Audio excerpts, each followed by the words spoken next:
નમસ્કાર, ન્યૂઝ 18 ગુજરાતીમાં આપનું સ્વાગત છે। આપની સાથે હું છું કોમલ। સમાચારની શરૂઆત કરીશું તો વરસાદને લઈને હવામાન વિભાગ દ્વારા આગાહી કરવામાં આવી છે।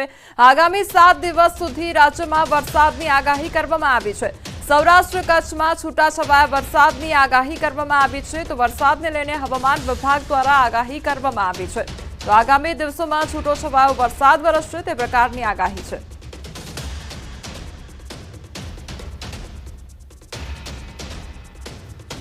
आने वाला अगले 7 दिन का इसमें आइसोलेटेड जगह पे बारिश है। गुजरात रीजन में आज 15-20 तारीख और कल स्कैटर्ड रेनफॉल रहेगी अगले 25 तक। और जो सौराष्ट्र कच्छ के लिए अगले 2 दिन आइसोलेटेड रहेगी और उसके आगे जो डेट्स है मतलब 22 से लेकर आपका 25 तक आपका स्कैटर्ड रेन रहेगी और 26 मई को आपका आइसोलेटेड जगह में सौराष्ट्र कच्छ में बारिश होने का संभावना है। तो गुजरात में थंडरस्टॉर्मनी पण आगाही करवामां आवी छे। 21 तारीखथी गाजवीज साथे वरसादनी शक्यता। 40 થી 50 किलोमीटरनी झड़पे पवन फूंकाई शके छे। 22 થી 24 मेना गुजरात में भारे वरसादनी शक्यता व्यक्त करवामां आवी छे। तो हाल 2 साइक्लोनिक सर्क्युलेशन बनवानी संभावना व्यक्त करवामां आवी रही छे, जेने लई 22 मे थी खाबकशे भारे वरसाद અને આગામી દિવસોમાં ભારે વરસાદ વરસશે તે પ્રકારની આગાહી છે। थंडरस्टॉर्म का भी वार्निंग दिया गया है गुजरात रीजन में। ये 21 तारीख से विथ लाइटनिंग के साथ 40 से 50 किलोमीटर गास्टिंग प्रति घंटा में विंड स्पीड रहेगी गास्टिंग के साथ और लाइटिंग भी रहेगी। और जो 22 तारीख है इसमें गुजरात रीजन में हेवी रेनफॉल का भी वार्निंग दिया गया है। 22, 23, 24 मई को हेवी रेनफॉल का वार्निंग है। और जो सौराष्ट्र कच्छ रीजन है इसमें आपका हेवी रेनफॉल का वार्निंग है 23 और 24 तारीख को हेवी रेनफॉल वार्निंग दिया गया है। और इसमें 22 तारीख को जो हेवी रेनफॉल वार्निंग है मेनली वो छोटा उदयपुर, नर्मदा और सूरत डिस्ट्रिक्ट के लिए दिया गया है। और 23 तारीख में आपका जो डिस्ट्रिक्ट आ रहा है बहरोज, नर्मदा, तापी, सूरत, डांग, नवसारी, वलसाड, दमन, दादरा, नगर हवेली एक अपर साइक्लोनिक सर्कुलेशन परसिस्ट कर रहा है नॉर्थ ईस्ट गुजरात राजस्थान में एडजॉइनिंग जो हरियाणा राज्य के साथ। इसके कारण और दूसरा एक सिस्टम अभी ईस्ट पूर्व मध्य अरब सागर में ऑफ कर्नाटका कोस्ट एक अपर साइक्लोनिक सर्कुलेशन कल तक बनने का संभावना है। इसके आगे 22 तारीख को इसको लो बनने का भी संभावना है और फर्दर इंटेंसिफाई होके नॉर्दर्न डायरेक्शन उत्तर डायरेक्शन में मूवमेंट होने का संभावना है। इसके कारण हम लोग आज हेवी रेनफॉल 22 तारीख से दिया गया है। ચોમાસાને લઈને ખૂબ મોટા સમાચાર સામે આવી રહ્યા છે। હવે ગમે ત્યારે કેરળ પહોંચી શકે છે ચોમાસું। 4 થી 5 દિવસમાં કેરળમાં બેસી શકે છે ચોમાસું। તો હવામાન વિભાગ દ્વારા આગાહી કરવામાં આવી છે। કેરળમાં ચોમાસું બેસવા માટે 4 થી 5 દિવસ અનુકૂળ સ્થિતિ છે। તમિલનાડુમાં પણ પહોંચી શકે છે ચોમાસું। તો લક્ષદ્વીપમાં પણ ચોમાસા માટે અનુકૂળ સ્થિતિ જોવા મળી રહી છે। પૂર્વોત્તર રાજ્યોમાં પણ આગળ વધી શકે છે ચોમાસું। તો હાલ ચોમાસું કેરળથી અંદાજે 100 કિલોમીટર જેટલું દૂર છે। હવામાન વિભાગ દ્વારા આજે કરાયેલી આગાહી પ્રમાણે હવે 4 થી 5 દિવસમાં ચોમાસું કેરળમાં પ્રવેશ કરી શકે છે। એટલે કે આગામી 24 થી 25 સુધીમાં કેરળમાં ચોમાસું પહોંચી શકે છે। જો આવું થશે તો છેલ્લા 15 વર્ષમાં સૌથી વહેલું પહોંચેલું ચોમાસું ગણાશે। કારણ કે અગાઉ 2009માં 23 મે કેરળમાં ચોમાસું બેઠું હતું। જો 23 મે પહેલા આગમન થાય છે તો 21 વર્ષનું રેકોર્ડ તૂટશે। કારણ કે અગાઉ વર્ષ 2004માં 18 મે કેરળમાં ચોમાસું બેઠું હતું અને હવે 4 થી 5 દિવસમાં કેરળમાં ચોમાસું બેસશે તે પ્રકારના એંધાણ વર્તાઈ રહ્યા છે।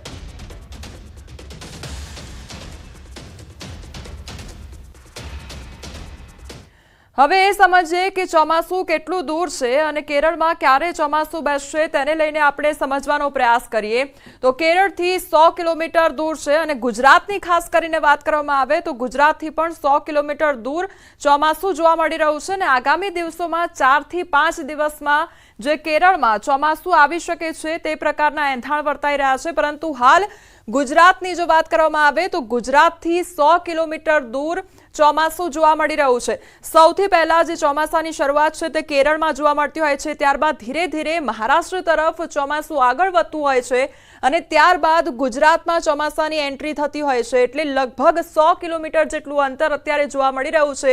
ગુજરાતથી 100 કિલોમીટર દૂર ચોમાસું જોવા મળી રહ્યું છે, પરંતુ જો કેરળમાં 4 થી 5 દિવસમાં જો ચોમાસું આવી જાય છે તો 15 વર્ષનો જે રેકોર્ડ છે તે પણ તૂટી શકે છે। આ તરફ ગુજરાતની વાત કરવામાં આવે તો ગુજરાત નજીક વાવાઝોડાનું સંકટ વર્તાઈ રહ્યું છે।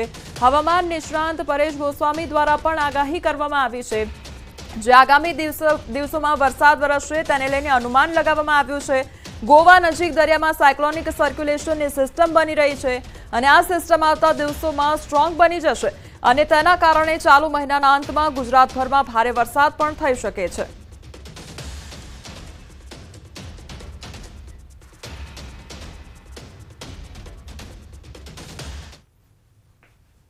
ગોવાથી દક્ષિણ પશ્ચિમ અને કેરળથી ઉત્તર પશ્ચિમમાં એક દરિયાની અંદર સિસ્ટમ બની રહી છે, સાયક્લોનિક સર્ક્યુલેશન બની રહ્યું છે। આ સાયક્લોનિક સર્ક્યુલેશન છે એને અત્યારે અમે સતત એના ઉપર નજર રાખશું, કેમ કે આગળના દિવસની અંદર સાયક્લોન સ્ટ્રોમ બને તેવી શક્યતાઓ આની અંદર છે કે કદાચ સાયક્લોન બને તો પણ અને કદાચ સાયક્લોન ન બને તો પણ ગુજરાતની અંદર મે મહિનાના છેલ્લા અઠવાડિયાની અંદર વરસાદની શક્યતાઓ છે। અને જ્યારે પણ મે મહિનાના પ્રથમ સેશનની અંદર એટલે કે 3 થી 10 મે વચ્ચે જે અતિ ભારે માવઠાના વરસાદો આવ્યા ત્યારે પણ આપણે જણાવ્યું હતું કે મે મહિનાની અંદર 22, 23 તારીખ કે 24 તારીખથી પ્રી મોન્સૂન એક્ટિવિટી થવા જઈ રહી છે। એટલે પ્રી મોન્સૂન એક્ટિવિટીના ભાગરૂપે 22, 23 કે 24 તારીખથી ગુજરાતની અંદર વરસાદની શક્યતાઓ છે। જો કદાચ એ સિસ્ટમ છે વાવાઝોડું બનશે તો પવન સાથે અતિ ભારે વરસાદ પડશે અને કદાચ એ સિસ્ટમ છે વાવાઝોડા સુધી ન પહોંચે તો ડીપ ડિપ્રેશન અથવા તો ડિપ્રેશનના સ્વરૂપમાં આવે તો પણ ગુજરાતની અંદર 23, 24 તારીખથી લઈ અને 31 મે સુધીની અંદર અનેક જગ્યાએ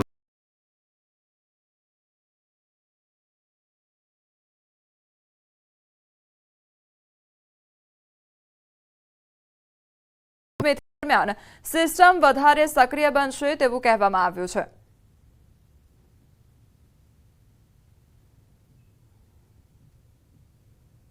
રહી છે તારીખ 22મી આ સિસ્ટમને કંઈક અસર જરા છે અને તારીખ 24 થી 28માં આ સિસ્ટમ વધારે મજબૂત બનશે અને ધીરે ધીરે આ સિસ્ટમ તારીખ 23, 24ની આસપાસમાં વાવાઝોડામાં પરિવર્તિત થશે। લગભગ પવનની ગતિ આ વખતે વાવાઝોડાની ક્યારેક 100 કિલોમીટર થઈ શકવાની શક્યતા રહેશે, ક્યારેક 100 કિલોમીટર ઉપર, ક્યારેક 150 કિલોમીટર પછી જ જઈ શકે, પરંતુ દરિયો જાણે વલ્લવાતો હોય તેવું જણાશે। ઊંચા મોજા ઉછળશે, દરિયાખેડૂ સાવધ રહેવાની જરૂર છે અને આ ચક્રવાતની અસરો ધીરે ધીરે દક્ષિણ ગુજરાતમાં આગળ વધતી જશે અને દક્ષિણ ગુજરાતમાં ભારે ગાજવીજ, આંધી અને વંટોળ સાથે વરસાદ થવાની શક્યતા રહે છે।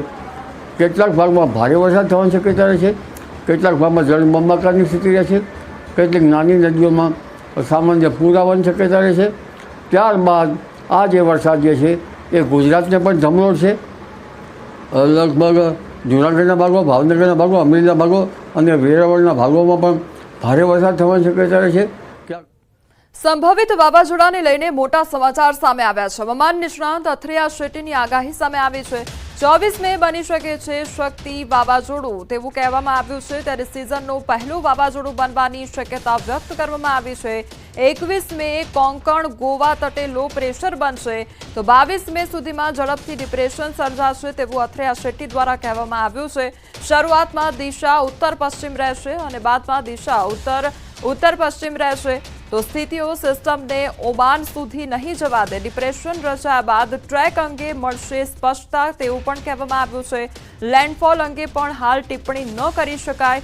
સિસ્ટમ પર નજર સાથે સચેત રહેવું પણ કહેવામાં આવ્યું છે। ત્યારે અથરિયાએ 2 મહિના પહેલા જ કરી હતી આગાહી। 26 માર્ચે વાવાઝોડું બનવાની દર્શાવી હતી શક્યતા। ચોમાસા પહેલા વાવાઝોડું બનશે એવું આપ્યું હતું અનુમાન અને તે પ્રકારના અત્યારે એંધાણ પણ વર્તાઈ રહ્યા છે।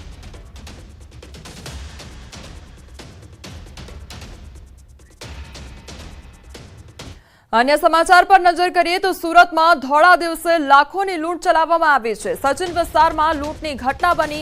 ग्रामीण बेंकमांथी 3.75 लाखनी लूंट चलाववामां आवी।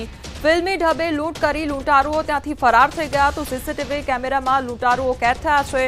લૂંટારુઓના માથે ટોપી અને પાછળ બેગ લટકાવેલી જોવા મળી છે. ઘટનાને પગલે પોલીસના ઉચ્ચ અધિકારીઓ પણ ઘટનાસ્થળે દોડી આવ્યા છે. તો સુરતમાં ધોળા દિવસે લૂંટની ઘટનાને અંજામ આપવામાં આવ્યો છે અને આખી ઘટના સીસીટીવી ફૂટેજમાં કેદ થઈ છે. તો ગ્રામીણ બેંકમાંથી 3.75 લાખની લૂંટ ચલાવવામાં આવી છે. સચિન વિસ્તારની આ ઘટના કે જ્યાં લૂંટને અંજામ આપવામાં આવ્યો છે. સંવાદદાતા કીર્તેશ અમારી સાથે જોડાઈ ગયા છે. કીર્તેશ, હવે તો રાત્રિના સમયગાળે નહીં પરંતુ દિવસે જ ચોરીને અંજામ આપવામાં આવ્યો છે. શું અપડેટ આખી ઘટનામાં? બિલકુલ, સુરતના સચિન વિસ્તારની ઘટના છે. સચિન વિસ્તારમાં આવેલી ગ્રામીણ બેંકમાં એક વ્યક્તિ બંદૂકની અને ₹4 લાખની લૂંટ કરી ફરાર થઈ ગયો છે. ખાસ કરીને આ વ્યક્તિ ફિલ્મી ઢબે અંદર આવે છે અને જે પ્રકારે લૂંટ કરે છે સમગ્ર ઘટના સીસીટીવીમાં કેદ થઈ છે. ખાસ કરીને લૂંટારુએ માથે ટોપી અને ખભા પર બેગ રાખેલી છે. ઘટનાને પગલે પોલીસે નાકાબંધી કરી છે. આરોપીની શોધખોળ શરૂ કરી છે. પણ ચોક્કસપણે જે પ્રકારે ધોળા દિવસે લૂંટ કરવામાં આવી છે તેને લઈને સુરતની સચિન પોલીસની કામગીરી પર હવે સવાલો ઉભા થયા છે. જી કીર્તેશ, આપ જોડાયેલા રહેજો. આ તરફ સુરત મોડલ આપઘાત કેસમાં મોટા ખુલાસા થયા છે. સુપ્રીત કૌર આપઘાત કેસમાં ફરિયાદ દાખલ કરવામાં આવી છે. સુરતના મહેન્દ્ર રાજપૂત નામના યુવક સામે ગુનો નોંધાયો છે. મહેન્દ્ર રાજપૂત મોડલને બ્લેકમેલ કરતો હતો. મોડલને માર મારી માનસિક ત્રાસ આપતો હતો. તો મોડલ સુપ્રીતે યુવકના ત્રાસથી આપઘાત કર્યો હતો. પોલીસે આરોપી મહેન્દ્ર રાજપૂતની શોધખોળ હાથ ધરી છે. મોડલ લખેલી સુસાઇડ નોટના આધારે ખુલાસો થયો છે. તો 19 વર્ષીય સુપ્રીત કૌર ફાંસો ખાઈ આપઘાત કર્યો હતો. સંવાદદાતા કીર્તેશ અમારી સાથે જોડાયેલા છે. કીર્તેશ, આ મોડલ દ્વારા જે આપઘાત કરવામાં આવ્યો હતો તેમાં હવે નવો વળાંક સામે આવ્યો છે. શું અપડેટ છે આખી ઘટનામાં? બિલકુલ, સારોલી વિસ્તારમાં જે મોડલે થોડા દિવસ પહેલા આપઘાત કર્યો હતો. ખાસ કરીને 19 વર્ષીય સુપ્રીત કૌરે જે ઘરે ફાંસો ખાઈને આપઘાત કર્યો છે જેમાં હવે નવો વળાંક આવ્યો છે. સારોલી પોલીસની તપાસમાં આપઘાત પાછળનું કારણ બહાર આવ્યું છે. કારણ કે મોડલે તેના પ્રેમી છે તેના અત્યાચારથી આ પગલું ભર્યું છે. ખાસ કરીને મહેન્દ્ર રાજપૂત નામનો યુવક છે કે તેના વિરુદ્ધ દુષ્પ્રેરણાનો ગુનો પણ પોલીસ દ્વારા દાખલ કરવામાં આવ્યો છે. ખાસ કરીને આ મોડલ છે તે લિવ ઇન રિલેશનમાં રહેતી હતી અને મહેન્દ્ર રાજપૂત છે તે મોડલના ફોટા વાયરલ કરી તેને કરવાની ધમકી આપી બ્લેકમેલ કરતો હતો. પ્રેમિસ ઘરમાં ઘૂસી તેના હાથ પગમાં માર મારતો હતો, ડાળ આપતો હતો. આ તમામ વસ્તુઓથી કંટાળી મોડલે આપઘાત કરી દીધો હતો. જોકે મોડલ દ્વારા એક અરજી કરવામાં આવી હતી. અરજી અને સુસાઇડ નોટના આધારે આ સમગ્ર મામલો સામે આવતા પોલીસે આ મામલે તપાસ તેજ કરી છે. જી કીર્તેશ, સમગ્ર માહિતી બદલ આપનો આભાર. ગોંડલમાં વાહન ચાલકો ખાડામાં ખાબક્યા અને હાઈવેમાં ખોદકામ દરમિયાન આ ઘટના બની. ગોંડલ પાસે નેશનલ હાઈવેના કામમાં બેદરકારી દાખવવામાં આવી. પરિવાર ખાડામાં ખાબકતા હોવાના સીસીટીવી ફૂટેજ પણ સામે આવ્યા છે. ગુંદાળા ચોકડીથી અર્જુન હોટલ સામે 2 બાળકો સાથેનો બાઇક સવાર પરિવાર ખાડામાં ખાબક્યો હતો અને તે અંગેની આખી ઘટના સીસીટીવી કેમેરામાં કેદ થઈ છે. અને ગઈકાલે વધુ એક બાઇક સવાર ખાડામાં ખાબક્યો હોવાના પણ સીસીટીવી ફૂટેજ સામે આવ્યા છે. હાઈવેના કામમાં ચાલતા લોલમલોલ સાથે સર્જાતા અકસ્માતોને લઈને લોકોમાં રોષ જોવા મળી રહ્યો છે. તો જે રસ્તા પર સમારકામ કરવામાં આવી રહ્યું છે તેના કારણે લોકો રસ્તા પર પડી રહ્યા છે. ત્યારે સંવાદદાતા મુનાફ અમારી સાથે જોડાઈ ગયા છે. મુનાફ, રોડ રસ્તા પર જે ખાડા ખોદી દેવામાં આવે છે અને પછી સમારકામ નથી થતું તેના કારણે રહીશો કેટલા હેરાન થઈ રહ્યા છે? બિલકુલ ચોક્કસ કોમલ, ગોંડલ પાસે જો ચાલતા નેશનલ હાઈવેમાં જે કામનો સેફટી અને સુવિધા વગરનો કામનો ઉલારીઓ કરવામાં આવે છે. જે નેશનલ હાઈવેની ઓથોરિટી કામમાં સેફટી સુવિધા ના હોવાથી ખાડામાં ખાબકતા કેટલાક વાહન સવારો કેટલાક અકસ્માત થતા હોય છે. જે હાઈવે ઉપર ખોદકામ અને રોજે રોજ જે ખાડામાં ખાબકતા સવારો જે સીસી ફૂટેજ હાલ સામે આવ્યા છે. ગુંદાળા ચોકડી પાસેની વાત કરીએ તો ગુંદાળા ચોકડી પાસે જે અર્જુન હોટલની સામે એક બાળક સાથેના બાઇક સવાર પરિવાર ખાડામાં ખાબક્યા હતા તેના સીસી ફૂટેજ બી સામે આવ્યા હતા. ગઈકાલના રોજ વધુ એક બાઇક સવાર ખાડામાં ખાબક્યો હોવાનો સીસી ફૂટેજ સામે આવ્યા હતા. હાઈવેના કામ ચાલતો હોવાથી લોલમલોલ હોય તે સર્જાતા અકસ્માતને લઈને લોકોમાં રોષ ફેલાઈ ગયો છે. જે ઘટનાને કોઈ મોટી દુર્ઘટના સર્જાય તે પહેલા જવાબદાર સામે પગલાં ભરવાની લોકોની હાલ માંગ છે. જી કોમલ. જી મુનાફ, સમગ્ર માહિતી બદલ આપનો આભાર. રાજકોટના જેતપુરમાં એમ્બ્યુલન્સમાં દારૂ ઝડપાયો અને એમ્બ્યુલન્સમાં ચોરખાનામાં દારૂ છુપાવવામાં આવ્યો હતો. દારૂની 412 અને બિયરની 210 ટીન જપ્ત કરવામાં આવ્યા. તેમજ બુટલેગર સુનિલ દાંધાની ધરપકડ કરવામાં આવી છે. તો વિદેશી દારૂની હેરાફેરી કરતા શખ્સની અટકાયત કરવામાં આવી છે અને વધુ તપાસ હાથ ધરવામાં આવી છે.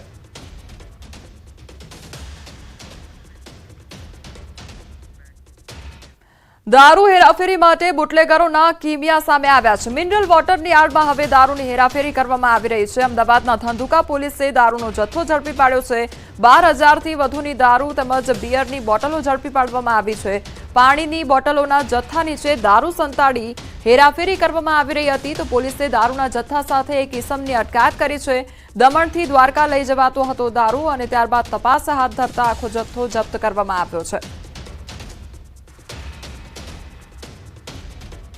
આ તરફ ભાવનગરમાં પણ દારૂ ભરેલી કાર સાથે 3 મહિલા સકંજામાં આવી ગઈ છે. પોલીસે મહિલાઓ સહિત 7ની ધરપકડ કરી છે. 1,52,000નો દારૂ જપ્ત કરાયો છે. ભાવનગરના રૂવાપરી રોડ પરથી ધરપકડ કરવામાં આવી છે, જ્યાં મહિલા સહિત ઇસમોની ધરપકડ કરવામાં આવી છે.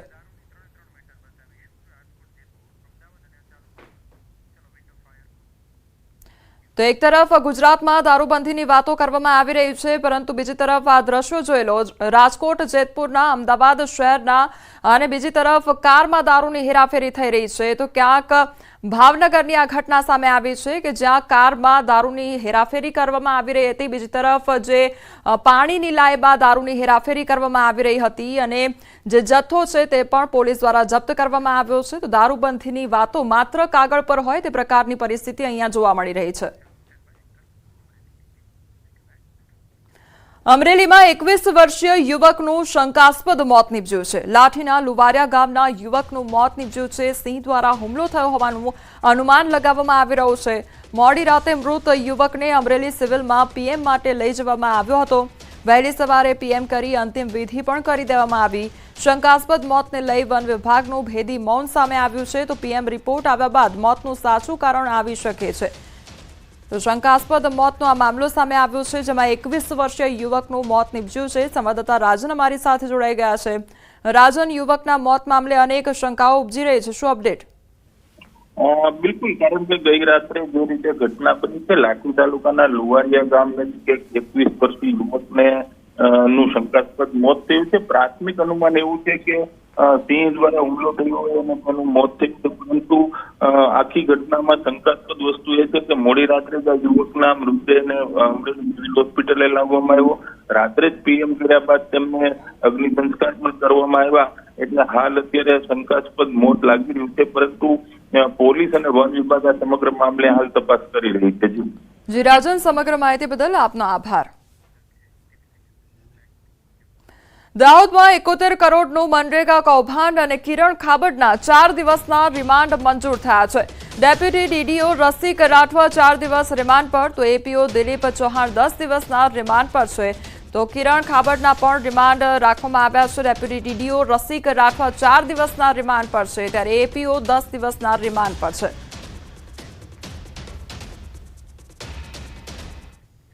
સુરતમાં દુષ્કર્મ કેસમાં ભાજપ નેતા રિમાન્ડ પર છે. કોર્ટે આરોપીઓના 4 દિવસના રિમાન્ડ મંજૂર કર્યા છે. યુવતી સાથે બંને આરોપીઓએ દુષ્કર્મ આચર્યું હતું. પોલીસ હોટલમાંથી પુરાવા એકત્ર કરશે. અન્ય સ્થળોએ પણ પોલીસ તપાસ કરશે. તો ભાજપ નેતા આદિત્ય ઉપાધ્યાયની ધરપકડ કરવામાં આવી છે અને આ અંગે વધુ તપાસ હાથ ધરવામાં આવી છે. તો પોલીસ દ્વારા તમામ જે પુરાવા છે તે એકત્રિત કરવામાં આવશે અને ત્યારબાદ વધુ તપાસ હાથ ધરવામાં આવશે. સુરતમાં દુષ્કર્મના આરોપીની ગેરકાયદેસર મિલકત પર બુલડોઝર ફર્યું છે અને વેડ રોડ પર બનાવેલી નોનવેજની દુકાન તોડી પાડવામાં આવી છે. આદિત્ય ઉપાધ્યાયે ઊભી કરેલી દુકાનનું ડિમોલિશન હાથ ધરવામાં આવ્યું છે. તો પાલિકાની જગ્યા પર ગેરકાયદેસર ઊભી કરી હતી નોનવેજની દુકાન. સ્થાનિક પોલીસ અને એસએમસી દ્વારા દબાણ દૂર કરવામાં આવ્યું છે. ભાજપનો વોર્ડ મહામંત્રી હતો આદિત્ય ઉપાધ્યાય. તો દુષ્કર્મના કેસમાં આદિત્ય ઉપાધ્યાયની ધરપકડ થઈ છે. યુવતીને કેફી પદાર્થ પીવડાવી મિત્ર સાથે મળી દુષ્કર્મ આચર્યું હતું અને ત્યારબાદ હવે કાર્યવાહી હાથ ધરવામાં આવી છે.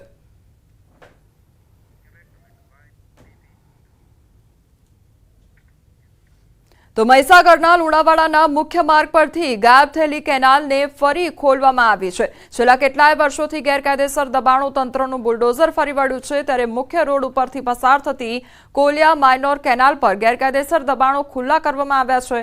અંદાજિત 14 થી 15 દબાણકર્તાઓને નોટિસ આપવામાં આવી હતી. છેલ્લા કેટલાય સમયથી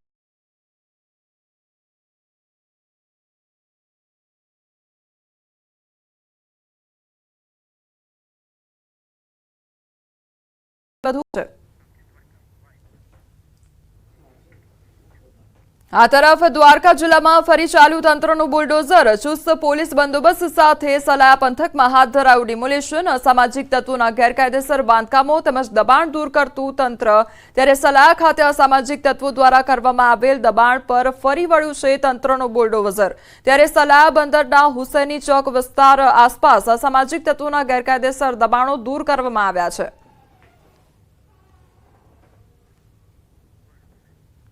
તો ડિમોલેશનની કામગીરી હાથ ધરવામાં આવ્યું છે તે જે ગેરકાયદેસર દબાણો જે કરી દેવામાં આવ્યા છે તે દૂર કરવાની કામગીરી હાથ ધરવામાં આવી છે। સલાયા પંથક વિસ્તારના આ દ્રશ્યો કે જ્યાં દબાણ દૂર કરવામાં આવી રહ્યા છે। મુખ્યમંત્રી કાર્યાલયના મોટા સમાચાર સામે આવ્યા છે। મુખ્યમંત્રીના સેક્રેટરી બન્યા ડોક્ટર વિક્રાંત પાંડે। વિક્રાંત પાંડે નવી દિલ્હી ખાતે હતા તો resident commissioner of Gujarat Avantika Singh additional principal secretary બનાવવામાં આવ્યા છે। તો સૌથી મોટા સમાચાર સામે આવી રહ્યા છે। મુખ્યમંત્રી કાર્યાલયના મોટા સમાચાર મુખ્યમંત્રીના સેક્રેટરી બન્યા છે ડોક્ટર વિક્રાંત પાંડે। જ્યારે વિક્રાંત પાંડે નવી દિલ્હી ખાતે હતા તો resident commissioner of Gujarat Avantika Singh additional principal secretary બનાવવામાં આવ્યા છે।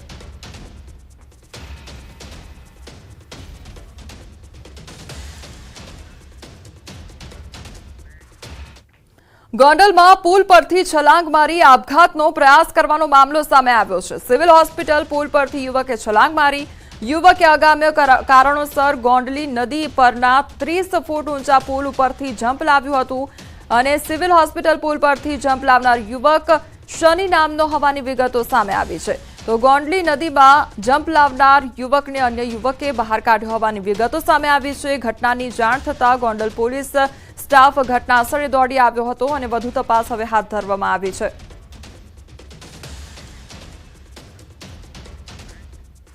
ઉત્તર ગુજરાત માટે મહત્વના સમાચાર સામે આવ્યા છે। ખેડૂતોની સિંચાઈ માટે ધરોઈનું પાણી નહીં મળે અને ધરોઈ ડેમમાં હાલ 42% પાણીનો સંગ્રહ કરવામાં આવ્યો છે। ધરોઈમાંથી પીવા માટે પાણી આપવામાં આવશે। મેન્ટેનન્સના કારણે કેનાલો મારફતે અપાતું જે પાણી છે તે બંધ કરવામાં આવ્યું છે।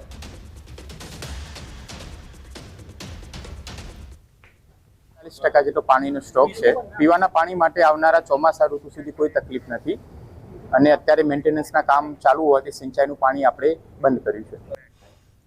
પંચમહાલ જિલ્લામાં વર્ષો પહેલા બનાવાયેલા પિકઅપ સ્ટેન્ડ જર્જરિત હાલતમાં છે અને ઘોગંબા તેમજ મોરવા હડફ તાલુકામાં ઘણા પિકઅપ સ્ટેન્ડ ધૂળી ઘસાઈ ગયા છે ત્યારે તેના પડવાના પણ આરે હોય તે પ્રકારની પરિસ્થિતિ જોવા મળી રહી છે। અગાઉ મોરવા હડફમાં એક પિકઅપ સ્ટેન્ડનો સ્લેબ તૂટી પડ્યો હતો તો સદનસીબે જાનહાનિ ટળી ગઈ હતી। સ્થાનિકોએ માંગ ઉઠાવી છે કે આવા ખતરનાક પિકઅપ સ્ટેન્ડને તાત્કાલિક રીતે ડિમોલિશન કરી નવા બનાવવામાં આવે।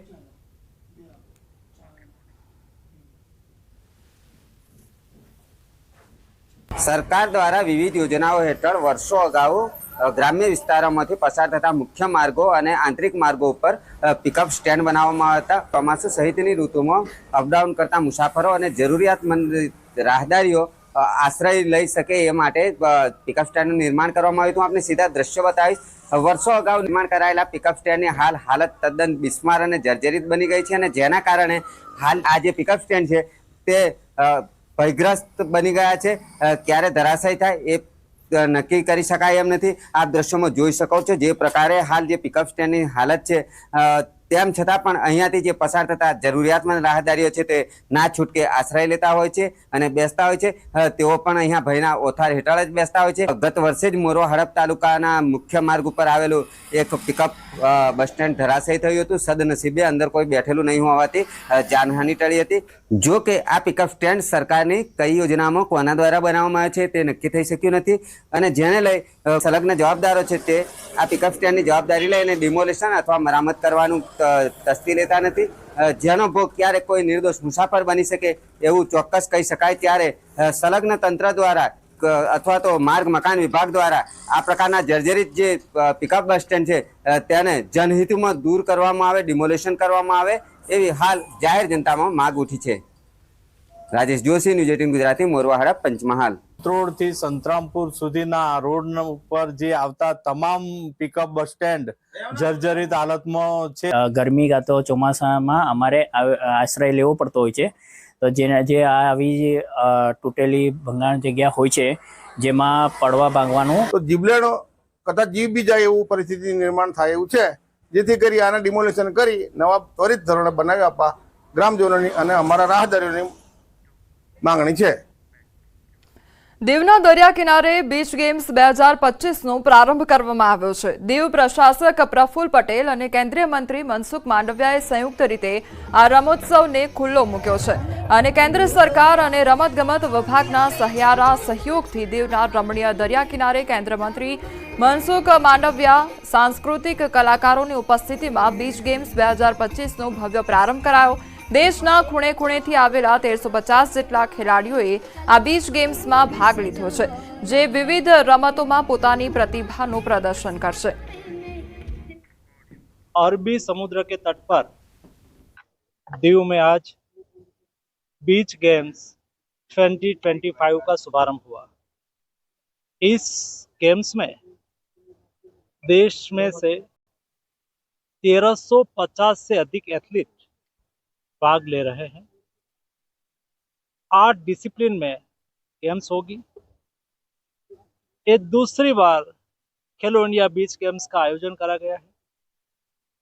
दीव में जिस तरह से बीच गेम्स की व्यवस्था बनी है, जिस तरह से तैयारियां हुई है और लास्ट बीच गेम्स का अनुभव देखते हुए दीव बीच गेम्स के लिए एक बेस्ट डेस्टिनेशन है और इसलिए आदरणीय प्रधानमंत्री जी ने तय करा है कि आने वाले दिनों में भी बीच गेम्स का आयोजन दीव करा जाएगा। खेलो इंडिया दीव नेशनल फेस्टिवल में मैं पार्टिसिपेट लीधुं हतुं। मारी गेमनुं नाम टग ऑफ वॉर छे। आज दीव में ओपनिंग सेरेमनी राखेली हती, जेमां अमने खूब सारी सुविधा अने अमने रहेवानुं जमवानुं बधी खूब सारी सुविधा आपी, ए बदल आभार। मैं दमन से आया हूँ दीव में और मैं टग ऑफ वॉर प्लेयर हूँ। हम दीव में टग ऑफ वॉर खेलने आए हैं। हम लोग 10 प्लेयर्स हैं पूरे टीम के साथ और पहला हमारा यहाँ पे डेमो मैच हुआ था और हम पहला मैच जीत चुके हैं। मैं बीच गेम्स में 2 बार भाग ले चुका हूँ। लास्ट ईयर हमने सेकंड रनर अप का खिताब जीता था और इस बार हमें बहुत अच्छा लग रहा है कि वापस से मैं 2 बार आया हूँ। हमारी पूरी टीम 2 बार आई है। हाल समाचारों में बस आटलू ज। વધુ સમાચાર માટે આપ જોતા રહો ન્યૂઝ 18 ગુજરાતી। નમસ્કાર।